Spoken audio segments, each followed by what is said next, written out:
I'm the maid who noticed what the millionaire's doctors missed. His baby was losing weight every morning. No one thanked me. No one even asked how I felt, watching that baby's tiny fingers grow weaker day by day. Maybe you're working for someone who never says thank you or cleaning up while everyone else sleeps. Tell me. Where are you watching from, and what time is it right now? I promise. Today's story will touch your heart. My name is Clara, and I've been invisible for 63 years. Not the kind of invisible where people can't see you, the kind where they look right through you, like you're part of the furniture. For 12 years, I worked in that glass tower on the Upper East Side of Manhattan, where the elevator required a special key just to reach the penthouse. The marble floors were so polished I could see my reflection, bent and distorted like my life had become. Every morning at 5:30, I'd slip my worn key into that elevator. The city below was still sleeping, but the wealthy never really sleep. They just move their money around the world while the rest of us dream. By 6, I was already in the kitchen, preparing organic baby formula that cost more per ounce than what I made in an hour.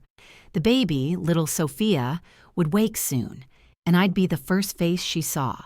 Not her mother's, not her father's, mine. The penthouse had floor-to-ceiling windows facing Central Park. In winter, the bare trees looked like skeleton fingers reaching toward the sky. In summer, the green canopy spread like a carpet I'd never walk on. I knew every corner of that apartment better than my own tiny studio in Queens. Every crystal chandelier, every imported Italian tile, every stock certificate carelessly left on the dining table, showing investments worth millions of dollars. Mr. Harrison made his fortune in cryptocurrency and traditional stocks, Bitcoin transactions that happened while he showered, dividend payments that arrived while he slept. His wife, Mrs. Victoria Harrison, came from old banking money, the kind that traces back to railroad investments and steel fortunes. They owned assets I couldn't even pronounce the names of, but they couldn't see what was happening to their own flesh and blood. Sophia wasn't their biological child. She was Mrs. Harrison's niece, orphaned when her parents died in a car accident. The Harrisons took her in, not out of love, but because it was expected. Good for their image at charity galas, good for their social standing. But love? That was my job, apparently. I remember the first morning I noticed it. Sophia felt different in my arms, lighter somehow, like she was slowly disappearing. Her little cheeks that had been full and pink when she first arrived were starting to hollow. Her cries were weaker, but when the pediatrician came for his weekly visits, he barely glanced at her. He talked to Mrs. Harrison about her tennis schedule and his new Tesla, while I held Sophia in the corner of the room, invisible as always. "Doctor," I tried to interrupt once, "she seems to be—" "The help doesn't need to participate in medical discussions." Mrs. Harrison cut me off with a smile that could freeze water. The doctor nodded, adjusted his expensive watch, and continued talking about his stock portfolio's performance. That night, I weighed Sophia on the kitchen scale when everyone was asleep. She had lost another 4 ounces since the week before. 4 ounces might not sound like much to you, but on a 6-month-old baby, it's the difference between thriving and failing. I documented everything in a small notebook I kept hidden in my apron pocket. Dates, weights, how much formula she took, how much she kept down. I was creating evidence that nobody wanted to see. You see, I knew about babies. Before I came to New York, before I became invisible, I raised 3 children of my own in Detroit. I lost one to pneumonia when the hospital said we couldn't afford the extended stay. I sent another to live with my sister when I couldn't find work after the factory closed. My youngest, my daughter Marie, was the one I thought about every night as I rocked Sophia to sleep in that $1 million nursery. Marie was 32 now, working double shifts at a hospital in Michigan. She had children of her own that I'd only seen in photographs. My grandchildren, who called me the lady on the phone, because I was always working, always sending money back home, always choosing someone else's family over my own. The Harrison fortune was built on smart investments and careful calculations, but they couldn't calculate the cost of a mother's presence. They had money in Bitcoin that fluctuated wildly, generating profits while they slept. They had diversified assets spread across international markets. But they didn't have time for a sick baby who was slowly wasting away in their own home. Mrs. Harrison was always busy with her charity board meetings, planning galas that raised money for causes she'd never actually touched. She'd sweep through the apartment in designer clothes worth more than what most families make in a year, leaving behind a trail of expensive perfume and indifference. When Sophia cried, Mrs. Harrison would hand her to me with irritation, as if the child was being unreasonable by needing attention. "Clara, handle this," she'd say, not even looking back as her heels clicked across the marble floor. "I have an important call about the foundation's new investments." Mr. Harrison was worse in some ways. At least his wife's coldness was honest. He would occasionally pick Sophia up when visitors were around, posing for photos that would later appear on their social media, showing what a caring family they were. But when the cameras were gone, he'd disappear into his home office, trading stocks on international markets, moving money around in ways I couldn't understand, but somehow felt responsible for maintaining. The wealth in that apartment was staggering. I'd dust around stock certificates casually left on tables, documents showing returns on investments that could have fed my entire neighborhood for years. I'd clean around laptops left open to Bitcoin tracking applications, watching digital currency values spike and plummet in real time. Their net worth fluctuated more in a single day than what I'd make in my entire lifetime. But none of that money could buy them the ability to notice that a baby in their care was slowly dying. I started staying up later, checking on Sophia every few hours. Her breathing was becoming more labored. She was taking less formula. When I tried to engage her with toys or songs, her responses were slower, more distant. It was like watching a flower wilt in slow motion, and I was the only one who could see it happening. "Mrs. Harrison," I said one morning as she was getting ready for her noon yoga class, "I think Sophia needs more medical attention. She's not—" "Clara," she interrupted, applying lipstick without looking at me. "I don't pay you to think. I pay you to clean and occasionally watch the baby. Dr. Phillips is an excellent physician. He graduated from Harvard Medical School. I think he knows more about infant health than someone with your background." The way she said background felt like a slap, as if being poor meant I couldn't love, as if working with my hands meant my heart didn't count, as if raising my own children in Detroit meant I knew nothing about caring for theirs in Manhattan. That afternoon, I called Marie from the service elevator, the only place in the apartment where I felt safe to have a private conversation. "Mama," she said, and just hearing her voice made me want to cry. "How are you holding up?" "I'm worried about the baby here," I told her. "She's losing weight and they won't listen to me." "What do you mean they won't listen? You've been caring for children longer than their doctor's been alive." "That's exactly the problem. They think because I clean their floors, I can't see what's happening to their child." "Mama," Marie's voice got serious, "you know what you're looking at. Trust yourself. You saved Tommy Rodriguez when his mama couldn't afford to take him to the doctor. You knew Sheila's baby had colic before her pediatrician did. You have a gift." After I hung up, I stood in that elevator for 10 minutes, just crying silently. I was thousands of miles from my real family, caring more about this baby than our own guardians did, and being treated like I was invisible. But invisibility had its advantages. When you're not seen, you can see everything. I started paying more attention to the details they thought didn't matter. Mrs. Harrison's medicine cabinet was always locked, but I had keys to everything. Inside, I found bottles of anxiety medication, sleeping pills, and something I didn't recognize. I took pictures with my old phone, which felt like betraying trust, but something deep in my gut told me this information might be important. Mr. Harrison's home office was supposed to be off-limits to me, but Dust doesn't respect boundaries. Among his financial documents, investment portfolios worth millions, Bitcoin wallet passwords written on sticky notes, dividend payment schedules that read like poetry to people who understand money. I found something that made my blood run cold. There were insurance policies, life insurance policies, on Sophia. The amount was written in numbers that made no sense for a baby who wasn't even their biological child. $2 million. More money than my entire family had ever seen. More money than most people could imagine.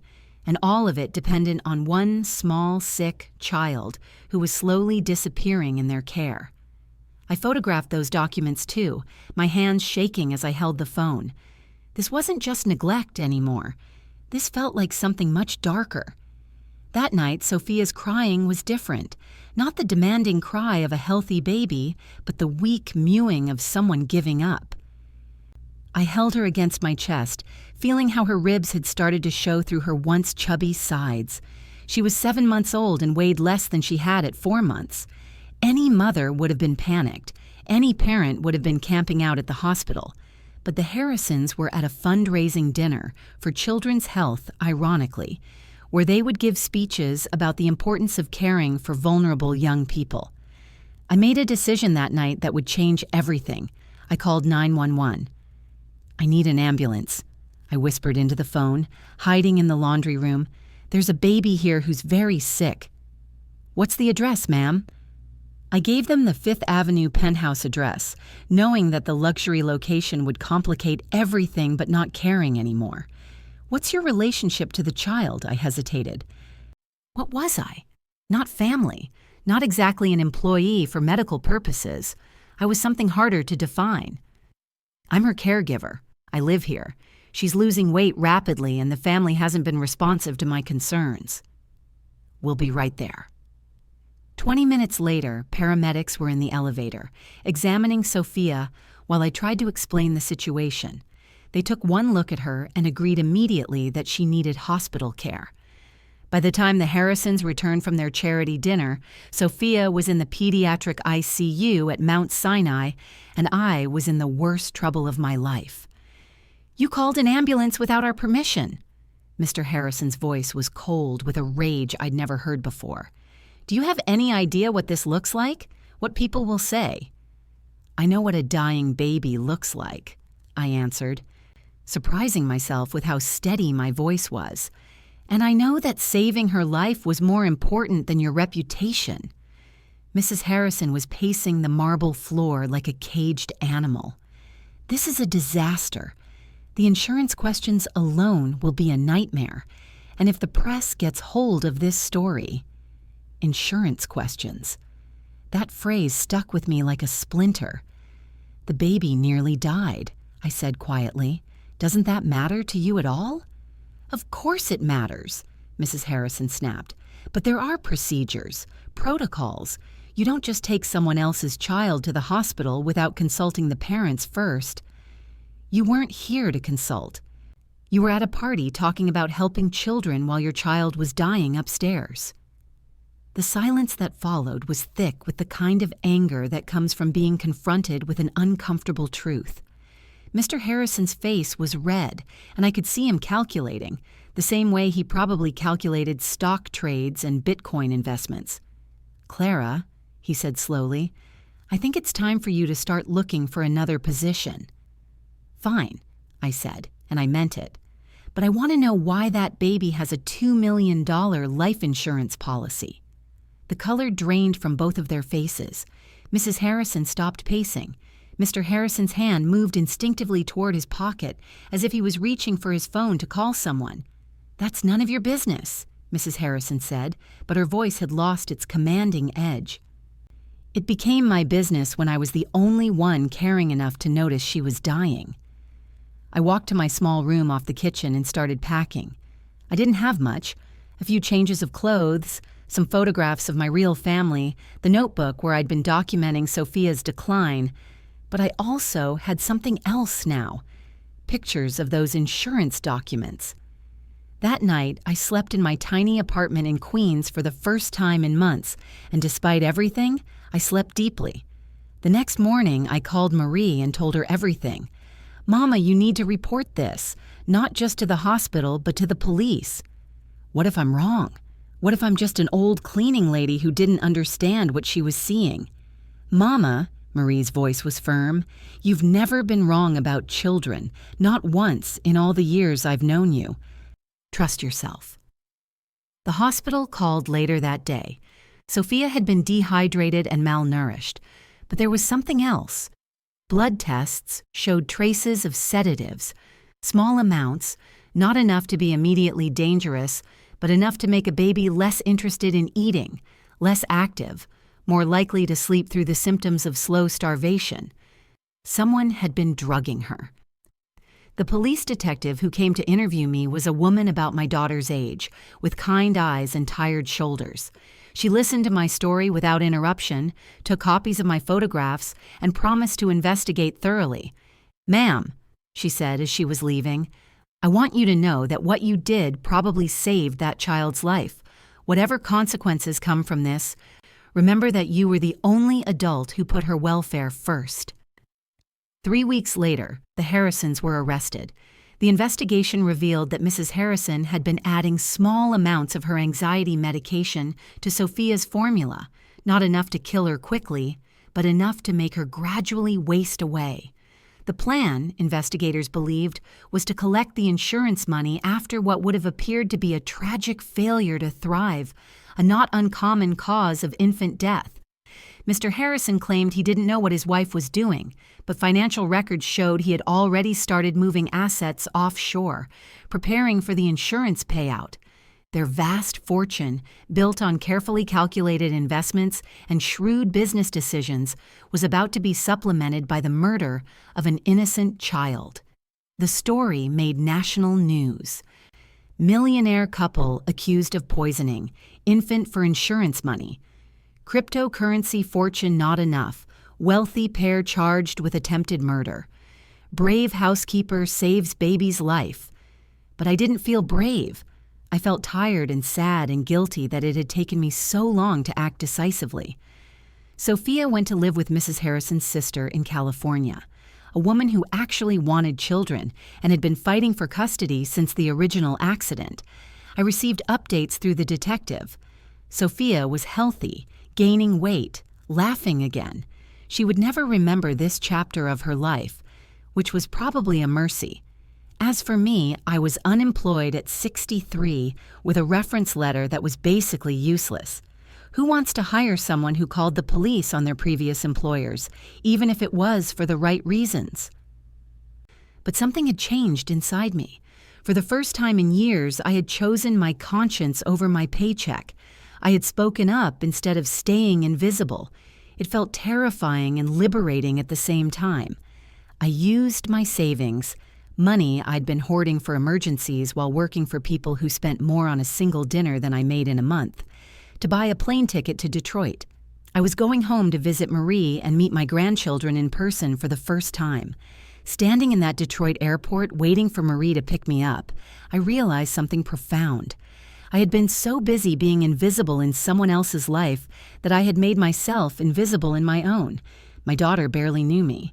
My grandchildren were strangers. I had spent 12 years loving someone else's child while forgetting to love my own family. Marie hugged me at baggage claim, and I cried right there in front of everyone. This was what being seen felt like. This was what mattering felt like. "Mama," she said, "I'm so proud of you. You saved that baby, but more than that, you found yourself." I stayed in Detroit for 2 months. I played with my grandchildren, helped Marie around her house, cooked meals for my family instead of preparing organic formula for people who wouldn't have cared if I disappeared. I started to remember who Clara was before she became invisible. But I also knew I couldn't run away from New York entirely. This city had tested me and broken me and ultimately revealed something important about who I could be when it mattered most. I went back to Queens and found a small apartment near the subway, with windows that actually opened and a fire escape where I could sit in the evenings. I started working for an agency that placed experienced caregivers with families who actually needed help, not people who wanted someone to be invisible while they lived their lives. My first new client was Mrs. Chen, an elderly woman recovering from hip surgery. She lived in a cluttered apartment in Chinatown, surrounded by photographs of family and plants that needed watering. On my first day, she made tea and asked about my experience. "I've been caring for people for a long time," I told her carefully, not sure how much to reveal. Good, she said, settling into her favorite chair. Then you know the difference between taking care of someone and actually caring about them. I smiled. Yes, ma'am, I do. Working for Mrs. Brace, Chen was like salve on a wound I didn't know I had. She said good morning when I arrived. She asked about my family. When I caught a cold, she worried about me and insisted I take time to recover properly. She paid me on time, every time, and never made me feel like an inconvenience for existing in her space. She also taught me things: how to invest small amounts of money wisely, how to recognize the signs of financial abuse, how to set boundaries with employers who wanted to take advantage of kindness. You know what your problem was? She said one afternoon while I was helping her with physical therapy exercises. You thought being good meant being invisible, but being good means being seen and choosing to do right anyway. 6 months after the Harrison trial ended, they both received suspended sentences and probation, because wealthy people rarely go to prison for attempted murder, apparently. I received an unexpected phone call. Ms. Clara, this is Jennifer Martinez from 60 Minutes. We're doing a story about your case, and we'd like to interview you. I don't think I have anything to say that hasn't already been said. Actually, we think you do. We've been investigating similar cases around the country, and we believe what you experienced represents a larger pattern of how domestic workers are treated, especially when they witness wrongdoing by their employers. I thought about it for a week. Part of me wanted to stay invisible, to let my small moment of bravery be enough. But I kept thinking about other women like me, working in houses where they might be the only ones paying attention, the only ones who might see something important that everyone else was too busy or too privileged to notice. The interview aired on a Sunday evening. I watched it in Mrs. Chen's living room, surrounded by her plants and photographs, drinking tea and feeling nervous about how I would be portrayed. But when I saw myself on television, I didn't see an invisible maid. I saw a woman who had found her voice at exactly the right moment. I saw someone who had chosen courage over comfort, truth over security. The response was overwhelming. Letters from other domestic workers who had witnessed neglect or abuse but been afraid to speak up. Messages from families thanking me for advocating for vulnerable children. Job offers from agencies that specifically wanted someone with my experience and moral courage. One letter stood out. It was from Sophia's new guardians in California, with a photograph of her at 18 months old, chubby, smiling, healthy. The letter said simply, "Thank you for giving us the chance to love her properly." I keep that photograph on my refrigerator now, next to pictures of my own grandchildren. Both remind me that love isn't about being invisible or convenient. Love is about paying attention, speaking up, and choosing what's right, even when it's difficult. On weekends, I volunteer at a community center in Queens, teaching other domestic workers about their rights, how to document concerns, and when to seek help. Many of them are immigrants like I once was, moving from the South to the North, carrying dreams and desperation in equal measure.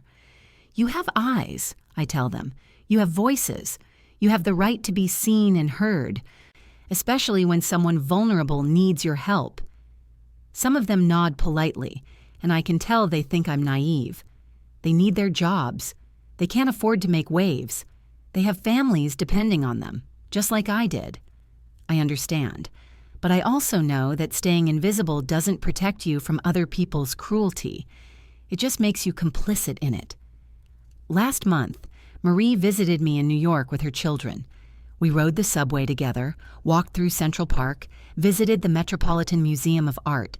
As we stood looking at paintings worth millions of dollars, my granddaughter asked me what I used to do for work.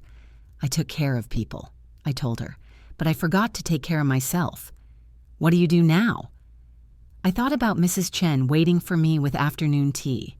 I thought about the women who came to my workshops, learning to advocate for themselves.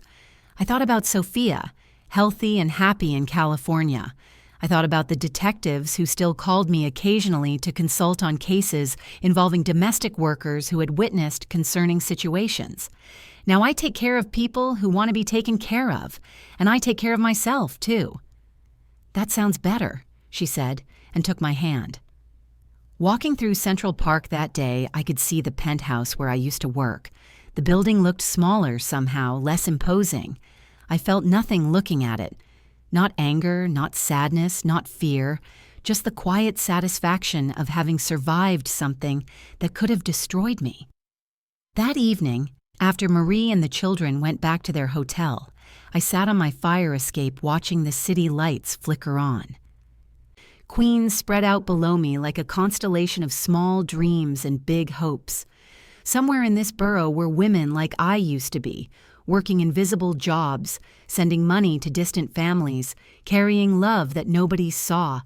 I wanted them to know what I wish I had known. Being invisible doesn't make you safe. Speaking up doesn't make you disposable. Your voice matters, especially when you're the only one willing to use it to protect someone who can't protect themselves. The Harrison case changed laws in New York about mandatory reporting for domestic workers. If someone in my position now witnesses signs of child abuse or neglect, they're legally protected for reporting it, and employers can face serious consequences for retaliating. It's not enough, but it's a start. Sometimes I wonder what would have happened if I had stayed quiet. If I had convinced myself that Sophia's declining health wasn't my responsibility, if I had chosen my paycheck over my conscience, I know the answer. Sophia would have died slowly in that expensive nursery while 2 people counted money they had earned by poisoning a baby. The insurance payout would have been invested in more cryptocurrency and stock portfolios. The millionaire couple would have attended her funeral, looking appropriately grief-stricken, accepted condolences from their wealthy friends, and moved on to the next profitable opportunity. And I would have carried that knowledge for the rest of my life, knowing that I could have spoken and chosen silence instead. But that's not what happened. What happened was that an invisible woman became visible at exactly the moment when visibility mattered most. What happened was that love triumphed over money, courage overcame fear, and a baby lived because someone cared more about her life than their own comfort. I'm 74 now. My hands are more arthritic than they used to be, and I move a little slower, but my voice is stronger than it's ever been. When I see injustice, I speak. When I witness neglect, I act. When someone vulnerable needs advocacy, I stand up. Mrs. Chen passed away last year, peacefully in her sleep after a full life surrounded by family who adored her.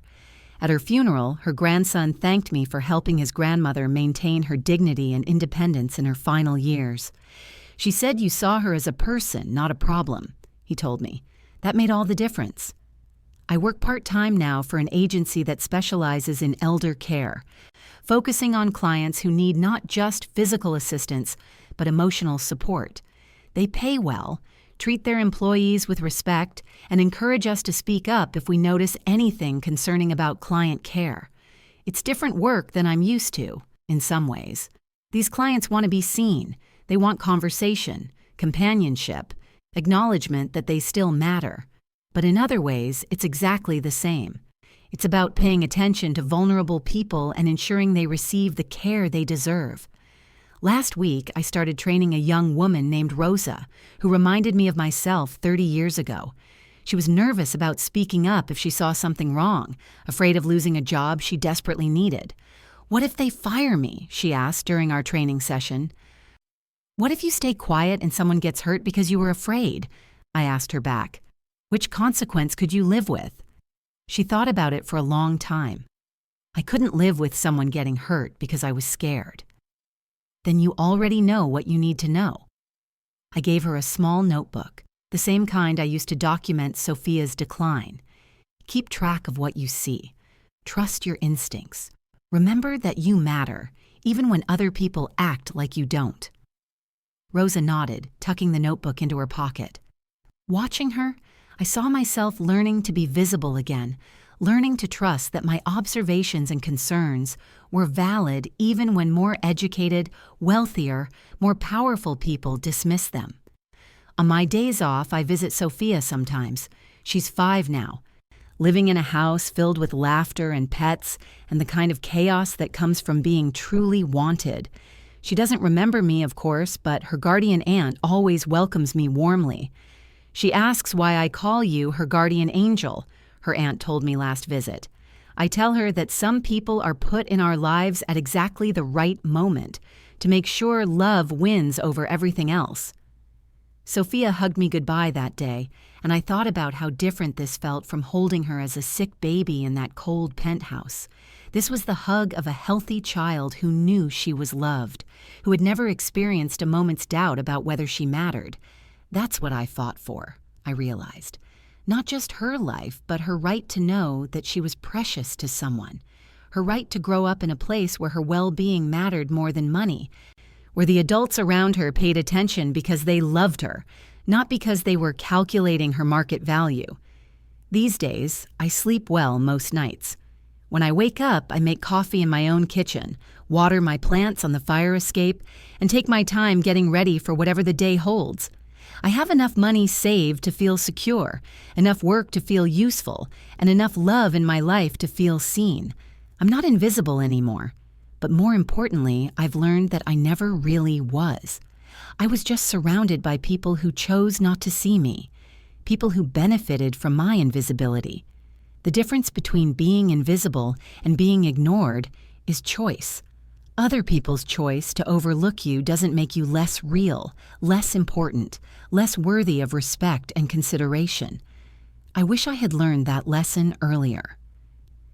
I wish I had spoken up sooner, trusted myself more completely, demanded to be seen long before a baby's life hung in the balance. But regret is a luxury I can't afford. Instead, I focus on what I know now, what I can teach other women who are where I used to be, what I can do to ensure that other vulnerable people have advocates who refuse to stay silent. Every morning when I wake up, I look in the mirror and say good morning to the woman looking back at me. She has silver hair and wrinkled hands and tired eyes, but she also has a voice that saved a life and a courage that grew stronger with use. She matters. She always did. It just took her a while to figure that out. 3 months after the 60 Minutes interview aired, I received a call that changed everything again. It was from a woman named Dr. Sarah Williams, director of a new nonprofit organization called Witness Protection. Not the government kind, but protection for domestic workers who witness abuse and need support to report it safely. "Clara," she said, "we've been following your story, and we'd like to offer you a position as our first community outreach director. We need someone who understands what it's like to be in your situation, someone who can teach other workers how to document concerns properly and navigate the reporting process." The salary was more than I'd ever made in my life. But that wasn't what moved me. It was the chance to transform my experience into something that could help other women find their voices before it was too late. "I'm 74 years old," I told her. "Are you sure you want someone my age starting a new career?" "Ms. Clara," she laughed, "you're not starting a new career. You're finally being paid properly for the work you've been doing your whole life, protecting vulnerable people and standing up for what's right." My first day at Witness Protection, I sat in a real office with my name on the door. Clara Rodriguez, Community Outreach Director. There was a window overlooking a small park where children played while their nannies and babysitters watched carefully. Some of those caregivers were probably in situations like I had been, seeing things that worried them, but afraid to speak up. That became my mission. Dr. Williams and her team had created a confidential hotline where domestic workers could report concerns and receive legal advice. They provided translation services, legal representation, and most importantly, they believed the workers who called. In my first year, I helped establish safe houses where women could stay if they were fired for reporting abuse. I created training programs that taught caregivers how to document evidence properly. The same techniques I had stumbled through with Sophia, but now formalized and legal. I worked with legislators to strengthen the laws protecting domestic workers who report wrongdoing. But the most important part of my job was the simplest. I listened to their stories. There was Carmen, who noticed that the elderly man she cared for had bruises that didn't match his supposed falls.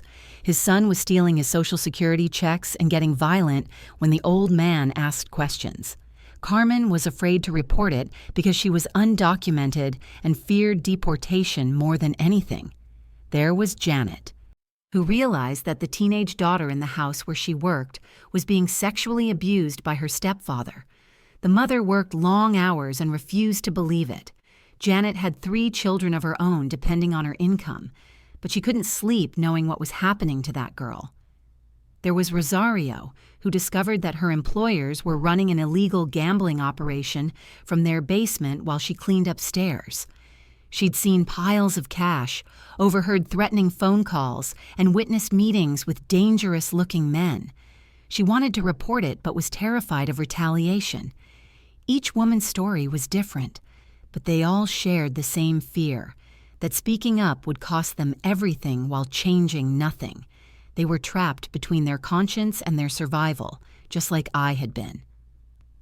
My job was to show them that staying silent was actually the more dangerous choice, that there were laws to protect them now, resources to help them, and organizations like ours that would stand with them.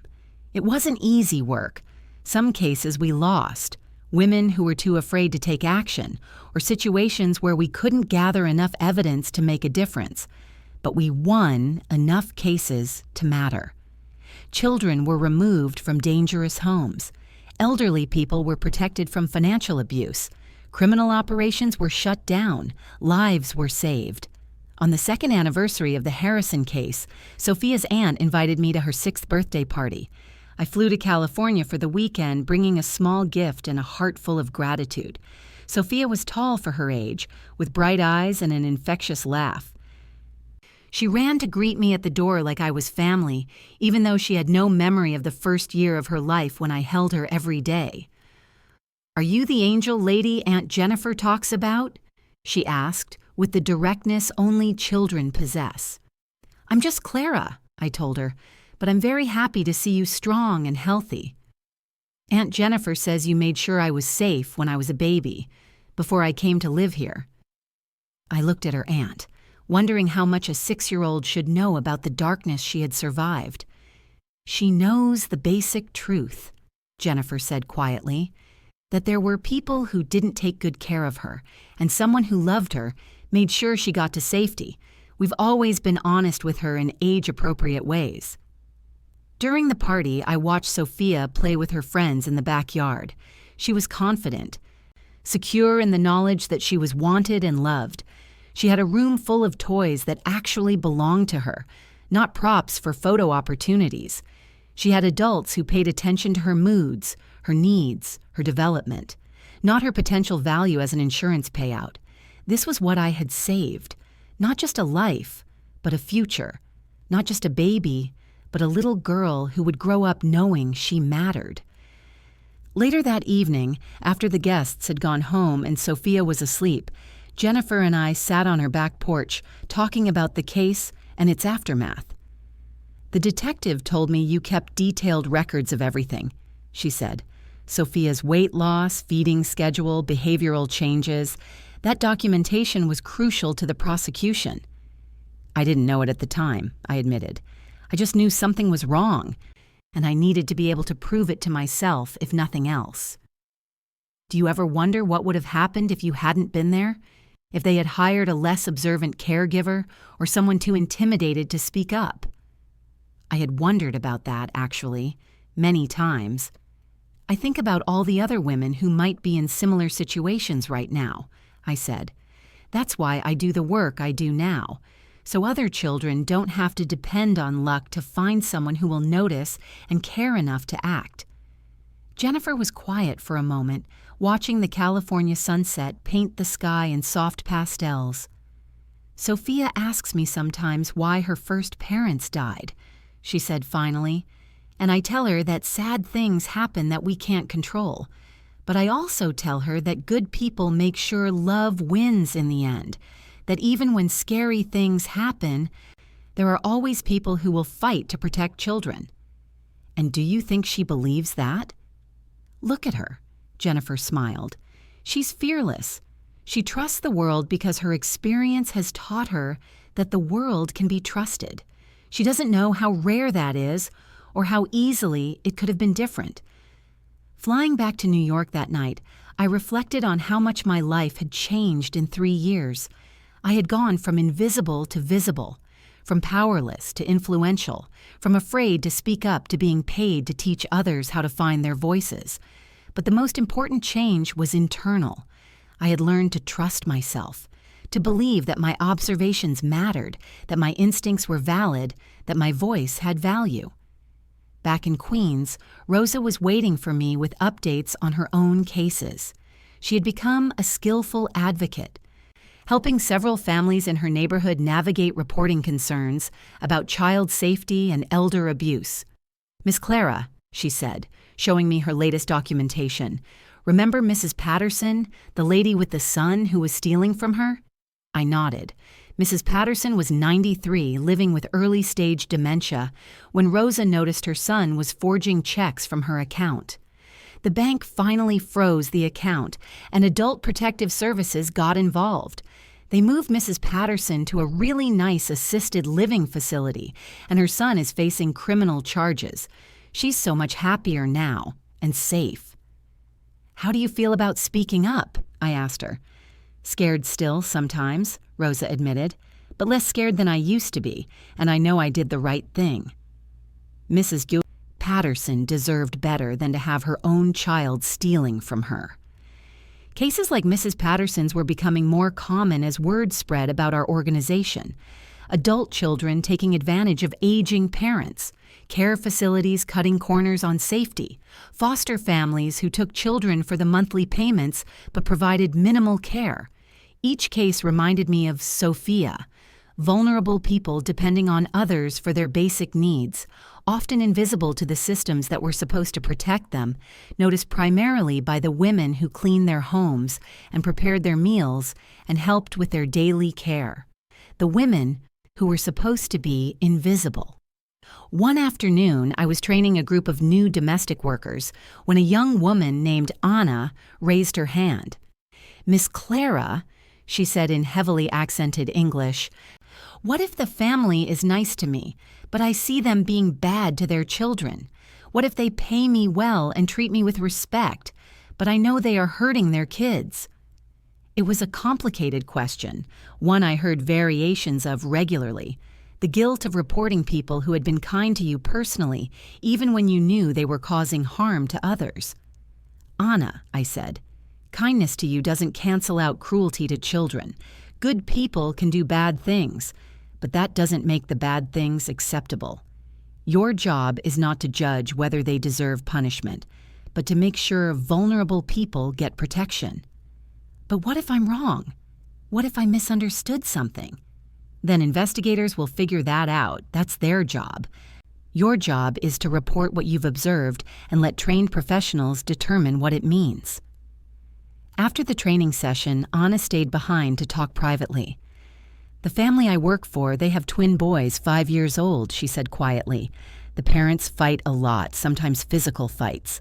The mother drinks during the day, sometimes so much she passes out. The boys are scared all the time. They hide when their parents argue." "Are the children being hurt directly?"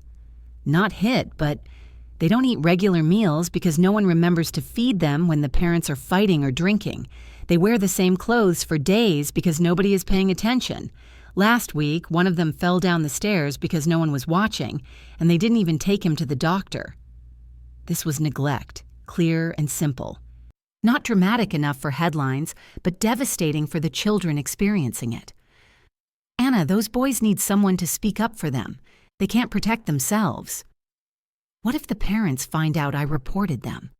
What if they fire me?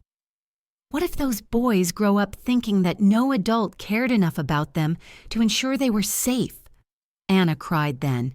the way women always cried when they realized they were going to have to choose courage over comfort. "I'll help you through the whole process," I promised her. "You won't be alone in this." 2 weeks later, after Anna had documented several more incidents of neglect, we contacted Child Protective Services together. I sat with her during the interview, helping translate when her English wasn't sufficient for the complex questions. The investigation took 3 months. During that time, Anna continued working for the family while CPS monitored the situation. Eventually, the parents were required to attend parenting classes and substance abuse counseling. The family was assigned a social worker who checked on the children regularly. Anna wasn't fired. In fact, the parents never learned she had been the one to report concerns. The social worker simply explained that someone had called in a complaint. An investigation was routine. 6 months later, Anna told me the difference in those boys was remarkable. "Their mama stopped drinking so much," she said. "Their papa got help for his anger. They still fight sometimes, but not like before.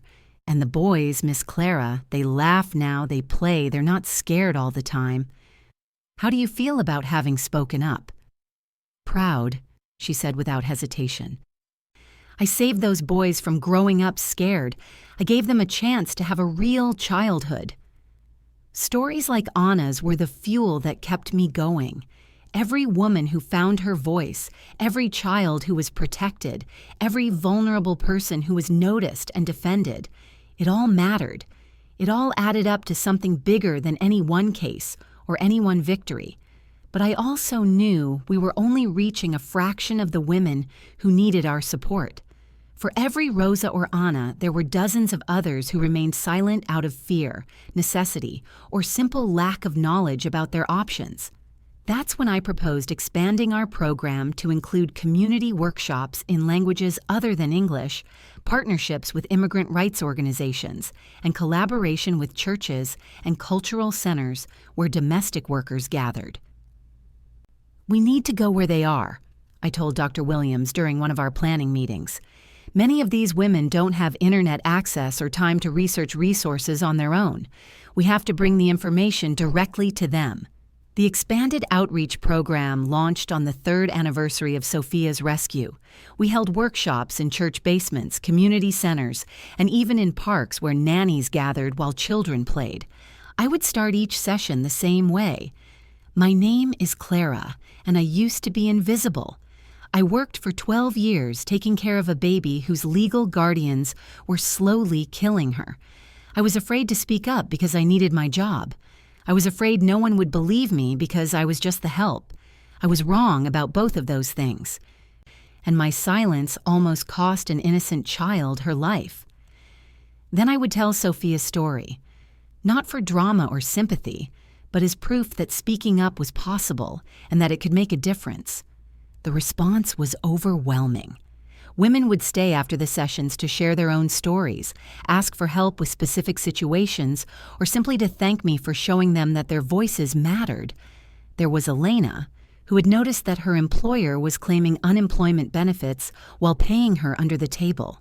There was Patricia, who realized that the elderly woman she cared for was being over-medicated by her daughter to keep her docile. There was Luce, who discovered that the family she worked for was forcing their teenage son to drop out of school to work in the family restaurant.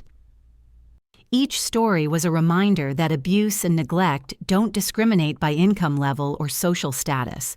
Rich families, poor families, educated families, immigrants, and citizens, vulnerability existed everywhere, and the women who cleaned their houses and cooked their food were often the only ones in position to see it.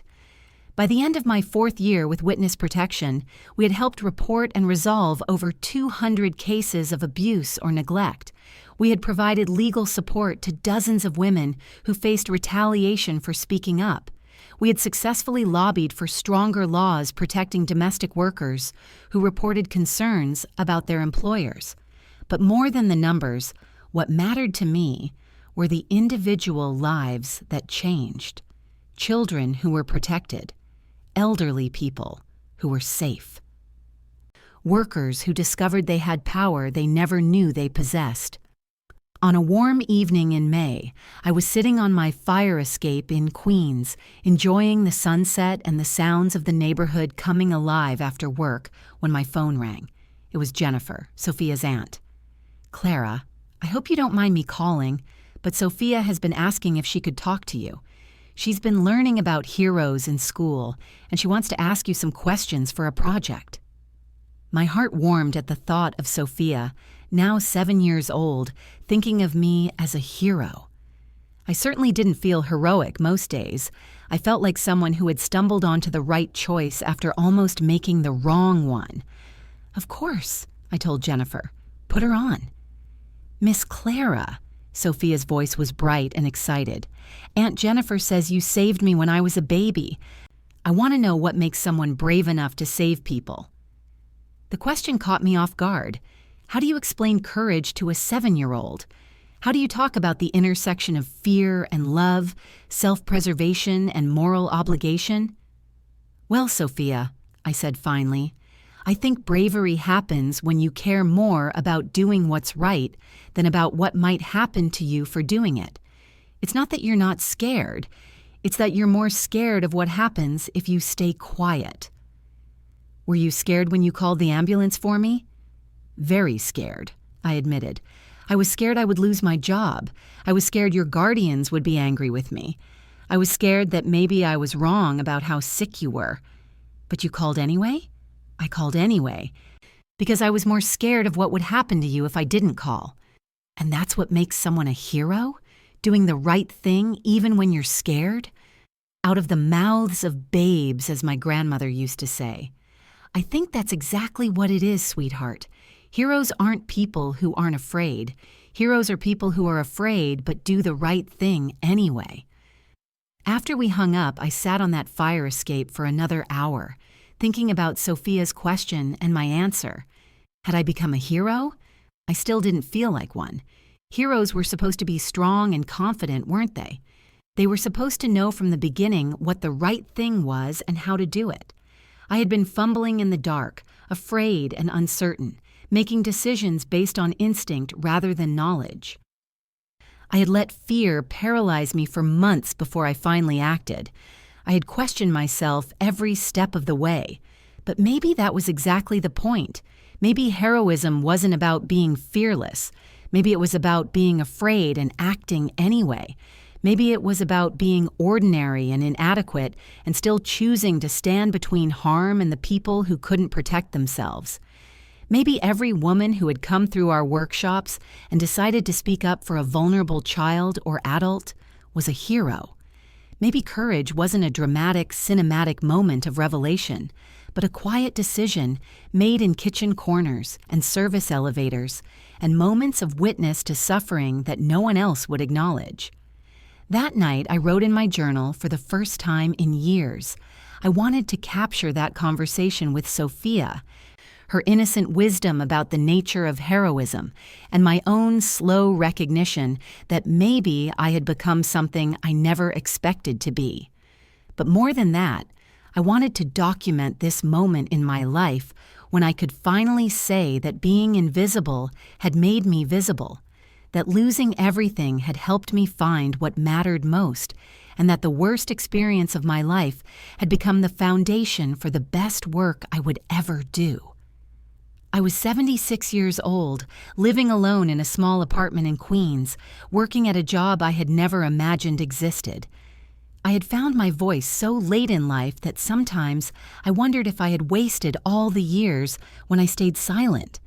But then I would remember Anna's twins, healthy and happy now. I would think about Mrs. Patterson, safe in her assisted living facility. I would picture Sophia running through her aunt's backyard, secure in the knowledge that she was loved and protected. Every life we touched, every woman who found her courage, every vulnerable person who was noticed and defended, it all rippled outward in ways I would never fully know or understand. The invisible woman had become visible. The voiceless woman had found her voice. The powerless woman had discovered that she had more power than she ever imagined. And tonight, Writing in my journal by the light of New York City outside my windows, I finally understood what Sophia had seen so clearly. That heroism isn't about being perfect or fearless or strong. It's about caring more about other people's welfare than your own comfort. It's about speaking up when silence would be easier. It's about choosing love over fear, again and again, until choosing love becomes who you are. This is my story, but it's also your story. If you've ever felt invisible, if you've ever been afraid to speak up, if you've ever wondered whether your voice could possibly matter in a world that seems determined not to hear it, your voice matters. Your observations count. Your courage, however imperfect and afraid, can change everything for someone who needs an advocate. Have you ever felt invisible in your own life? Have you ever known something important that people with more power than you refuse to hear? Have you ever had to choose between your security and your conscience? If this story touched your heart, if you've walked in shoes similar to mine, I want you to know that your voice matters. Your observations count. Your instincts are worth trusting. Share your story in the comments below. Let's make sure no one has to feel invisible anymore. If this story moved you, please leave a like and subscribe. It helps this message reach another woman who works with dedication and heart. To continue this emotional journey, we've prepared a special podcast filled with stories just as moving. You can find it by clicking on the left. Thank you for joining me on this journey of the heart. I'll see you in the next story.